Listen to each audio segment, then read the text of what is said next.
വിവാഹ ദിനം അല്ലെങ്കിൽ ആദ്യം പ്രണയ വിവാഹമായിരുന്നില്ലേ? പ്രണയ വിവാഹമായിരുന്നു. വീട്ടുകാർക്ക് നാച്ചുറലി താല്പര്യമുണ്ടായിരുന്നില്ല. എന്താണെന്ന് വെച്ചാൽ എനിക്ക് ഒരുപാട് വിവാഹാലോചനകൾ വന്ന കാലമായിരുന്നു. പുറത്തുനിന്നൊക്കെയുള്ള ഫോറിനിലൊക്കെ വർക്ക് ചെയ്യുന്ന വലിയ വലിയ പോസ്റ്റിലുള്ള ആൾക്കാരുടെ ഇൻ്റർവ്യൂ ആലോചന വന്ന സമയമായിരുന്നു. അപ്പം ഞാനതൊന്നും വേണ്ടാന്ന് പറഞ്ഞു. അപ്പം ഞങ്ങൾക്ക് കിട്ടുന്ന ശമ്പളം 250 രൂപയാണ്. അപ്പോൾ എന്നോട് ചോദിച്ചിട്ടുണ്ട്, നീ എന്ത് ചെയ്യും, ഈ ഇതും കൊണ്ട് എങ്ങനെ ജീവിക്കും എന്നൊക്കെ ചോദിച്ചിട്ടുണ്ട്.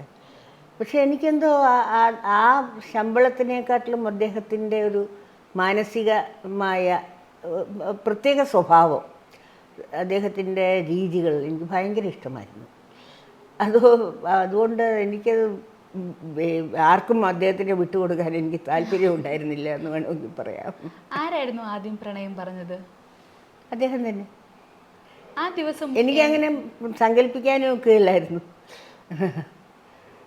വന്ന് പറഞ്ഞ് പ്രതീക്ഷിച്ചിരുന്നോ ഇങ്ങനെ ഒരു ഇഷ്ടം അദ്ദേഹത്തിനോ? കാരണം നിങ്ങൾ ഒരുമിച്ച് വർക്ക് ചെയ്ത സഹപ്രവർത്തകരാണ്. അപ്പം എപ്പോഴെങ്കിലും ഒരുമിച്ച് സംസാരിച്ചിട്ടുണ്ടാവും, ഒരുമിച്ചൊരു സൗഹൃദം ഉണ്ടാവും. അപ്പം എപ്പോഴെങ്കിലും ഉള്ളിൻ്റെ ഉള്ളിൽ അതെ, ഞങ്ങൾ ഈ പറഞ്ഞ പോലെ ആകാശവാണിയിൽ ജോയിൻ ചെയ്യുമ്പോൾ ഞാനാണ് ആദ്യം ജോയിൻ ചെയ്തത്. അത് ഞാൻ തന്നെയാണ് അദ്ദേഹത്തിന് ഈ ടേബിളും ടേബിളൊക്കെ എങ്ങനെ പ്ലെയിൻ ചെയ്യണം ഒക്കെ പറഞ്ഞു കൊടുത്തതൊക്കെ ആണ്. പക്ഷേ അപ്പോഴേ ഇദ്ദേഹത്തിന് 19 വയസ്സാണ്, 20 വയസ്സ് തികയുന്നേ ഉള്ളൂ. മെയ് 2-നായിരുന്നു ഞങ്ങളുടെ ബ്രോഡ്കാസ്റ്റിംഗ് തുടങ്ങുന്നത്. അത് കഴിഞ്ഞിട്ടാണ് അദ്ദേഹത്തിന് പിറന്നാൾ വരുന്നത്. അപ്പം ഏറ്റവും ഞങ്ങൾ രണ്ടുപേരും ഗ്രാജുവേറ്റ്. ഞാൻ 64-ലും അദ്ദേഹം 63-ലും ഗ്രാജുവേറ്റ് ചെയ്തു. ഞങ്ങൾ രണ്ടുപേരും ഏറ്റവും ചെറിയ കുട്ടികൾ എന്ന് വേണമെങ്കിൽ പറയാം. മറ്റുള്ളവരെയൊക്കെ എല്ലാവരും ഞങ്ങളെയൊക്കെ പ്രായമുള്ളവരായിരുന്നു. ഒരുപാട് 5-8 വയസ്സൊക്കെ മൂത്തതായിരുന്നു.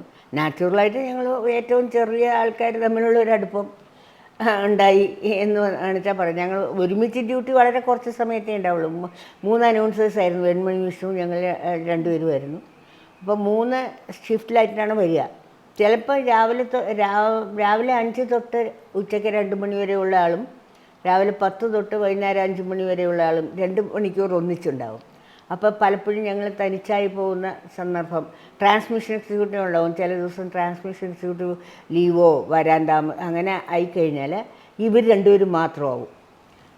അപ്പോഴേ കൂടുതൽ അടുക്കാൻ ഈ പരസ്പരം സ്വഭാവത്തിൻ്റെ ആയിരിക്കാം. ഒരുപാട് ആൾക്കാരുണ്ടായിരുന്നു, ഒരുപാട് നല്ല ചെറുപ്പക്കാർ, എൻജിനീയർമാരും അവരൊക്കെ ഉണ്ടായിരുന്നല്ലോ. പക്ഷേ ഞങ്ങൾക്ക് ഞാൻ ഒരൊറ്റ പെണ്ണായിരുന്നു അവിടെ. ആകെ ഒരു ലൈബ്രറിയൻ സാറാമ്മ എന്ന് പറഞ്ഞ ഒരാളാണ് ഉണ്ടായിരുന്നത്. അവർ ഈ പറഞ്ഞ പോലെ ഷിഫ്റ്റ് ഡ്യൂട്ടി ഒന്നും അല്ലല്ലോ, 10 to 5. ഞങ്ങൾ ഷിഫ്റ്റ് ഡ്യൂട്ടിയിൽ പോകുന്നവരാണ്. സാറാമ്മ ഈ ടേപ്സ് എടുത്ത് കൊടുക്കുക, വയ്ക്കുക, ഡ്യൂട്ടി റൂമിലിരുന്ന് ചെയ്യുക എന്നുള്ളതേ ഉള്ളായിരുന്നു. അപ്പം അതല്ലാതെ ഒരൊറ്റ പെണ്ണ് ഞാനാണ് അവിടെ. അപ്പം ഈ പറഞ്ഞ പോലെ ഒരുപാട് ചെറുപ്പക്കാരുള്ള സ്ഥലമാണ്. അപ്പോൾ ഈ പെൺകുട്ടിയെ എല്ലാവരും ശ്രദ്ധിക്കുമായിരുന്നു. പക്ഷേ പെൺകുട്ടിക്ക് ഏറ്റവും ഇഷ്ടപ്പെട്ട ഏറ്റവും ചെറിയ ആളോടായിരുന്നു എന്ന് വേണമെങ്കിൽ പറയാം. അങ്ങനെ പ്രണയം പറഞ്ഞു. പിന്നെ ആ എതിർപ്പുകളൊന്നും വകവെക്കാതെ ഇഷ്ടം പോലെ എതിർപ്പ്. എന്താണെന്ന് വെച്ചാൽ ഞങ്ങൾ വടക്കരാണ്, പാലക്കാട് ചിറ്റൂർ എന്ന് പറഞ്ഞ സ്ഥലത്ത് ജനിച്ചു വളർന്നതാണ്. വളരെ ഓർത്തഡോക്സായിട്ട് മീനും ഇറച്ചിയൊന്നും കാണാത്തവരാണ്. വീട്ടിൽ കയറ്റിയ തുഞ്ചത്ത് എഴുത്തച്ഛൻ ഇരുന്ന ഫാമിലിയാണ് അതിന് കുളപ്പുര എന്ന് പറഞ്ഞൊരു ബിൽഡിംഗ് തന്നെ ഉണ്ടായിരുന്നു. അവിടെ അദ്ദേഹത്തിനെ ഞങ്ങളുടെ ഒരു വല്യമ്മാമനാണ് കൂട്ടിക്കൊണ്ടുവന്ന് സാമൂതിരി അദ്ദേഹത്തിന് പുറത്താക്കിയതിന് ശേഷം ഇവിടെ ശോകനാശിനിയുടെ കരയിൽ വെച്ച് അദ്ദേഹത്തിനെ കാണുകയും അപ്പോൾ അവിടെ മുഴുവൻ ഞങ്ങളുടെയൊക്കെ കൃഷിസ്ഥലങ്ങൾ ഒരുപാടുണ്ടായിരുന്നു. ഞങ്ങളെല്ലാം കൃഷിക്കാരായിരുന്നു. അവിടെ പാലക്കാടാണല്ലോ നെല്ലറ എന്ന് പറയുന്നത്. അപ്പോൾ ഈ കൃഷിസ്ഥലങ്ങൾ ഒരുപാട് എല്ലാ കുടുംബക്കാർക്കും നല്ലോണം കൃഷി നോക്കാൻ പോയതാണ് ഒരമ്മാവൻ. അപ്പോൾ ഇദ്ദേഹത്തിനെ കണ്ട് വിളിച്ച് വീട്ടിൽ കൊണ്ടുവന്നിരുത്തി. അങ്ങനെ അപ്പോൾ അവിടെ ഒന്നും ഇറച്ചിയോ മീനോ അങ്ങനത്തുള്ള യാതൊന്നും കേട്ട് ഒന്നും ഉണ്ടാവില്ല. ഞാനൊക്കെ എൻ്റെ ഓർമ്മയിൽ അവിടെ താമസിക്കുന്നത് സീതാലക്ഷ്മി അമ്മയാരെന്ന് പറഞ്ഞൊരു സ്ത്രീയാണ്. അവർ ബ്രാഹ്മിൻസിനെ മാത്രമേ അവിടെ താമസിപ്പിക്കുമായിരുന്നുള്ളൂ. അതിന് വേറെ അടുക്കള പിന്നെ എല്ലാ ദ്വാദശിക്ക് പൂജയുണ്ട്. എല്ലാ കർക്കിടക മാസത്തിലും ഗണപതി ഹോമവും ബേർത്ത് സേവയും 7 ദിവസം വീട്ടിൽ നടത്തുന്നുണ്ടാവും.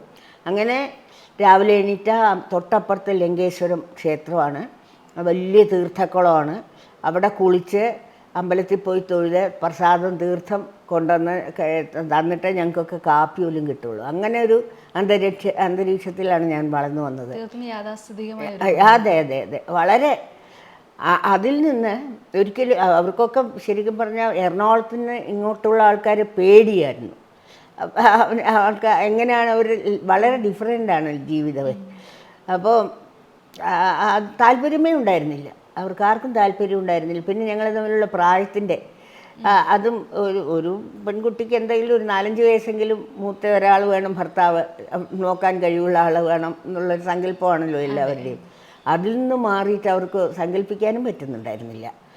പിന്നെ എൻ്റെ വാശി 5 കൊല്ലം വരെ വെയിറ്റ് ചെയ്യും. ഞാൻ പറഞ്ഞു വേറെ കല്യാണം കഴിക്കില്ല, നിർബന്ധം പിടിച്ചിരുന്നു. അദ്ദേഹം അതിന് കൂടെ നിന്നു. അങ്ങനെ വീട്ടുകാർ സമ്മതിച്ചു. വീട്ടിൽ പോയി അന്വേഷിച്ചപ്പോഴാണ് ഒട്ടും കുറവല്ല. അദ്ദേഹത്തിൻ്റെ മൂത്ത ആൾ, ഏറ്റവും മൂത്ത ബ്രദർ ഡോക്ടർ, രണ്ടാമത്തെ ആൾ ക്യാപ്റ്റൻ, പിന്നെ എല്ലാവരും നല്ല നല്ല പൊസിഷനിലിരിക്കുന്ന, അതുപോലെ നമ്മളെക്കാൾ വലിയൊരു ഫാമിലി. അപ്പോൾ കുറച്ചുകൂടെ എതിർപ്പ് കുറഞ്ഞു. അതാ വീട്ടിൽ പോയി കണ്ടപ്പോൾ എൻ്റെ വാശി വേറെ കല്യാണം നടക്കില്ല എന്ന് ഉറപ്പായപ്പോൾ അച്ഛനും ചേട്ടനും കൂടി അമ്മാവനും ഒക്കെ കൂടെ പോയി. അപ്പോൾ അമ്മാവൻ്റെ അച്ഛൻ്റെ ഒരു അനന്തരം ഉണ്ടായിരുന്നു ഇവിടെ കൊല്ലത്ത്. അവർ ഈ ഇതില്ലേ വണ്ടി മുതലാളിമാരെന്ന് നമ്മൾ പറയില്ലേ, അവരാണ്. അതിലാണ് മാലിനി ചേച്ചി എന്ന് പറയും. മാലിനി ചേച്ചിയുടെ അടുത്താണ് അവിടെ വരുന്നത്. മാലിനി ചേച്ചിയുടെയൊക്കെ കണ്ണ് ഡോക്ടറായിരുന്നു മൂത്ത ചേട്ടൻ. അവിടെ വന്ന് ചേട്ടനെ കണ്ടപ്പോൾ എല്ലാവരും അതിസുന്ദരനായിരുന്നു ചേട്ടനെ. ചേട്ടനെ കണ്ടു. പിന്നെ അവരും കൂടെ വന്ന് അവർക്ക് നല്ല അഭിപ്രായമായിരുന്നു ചേട്ടനെക്കുറിച്ചും. ചേട്ടനും ഭാര്യയും 2 പേരും ഡോക്ടേഴ്സായിരുന്നു.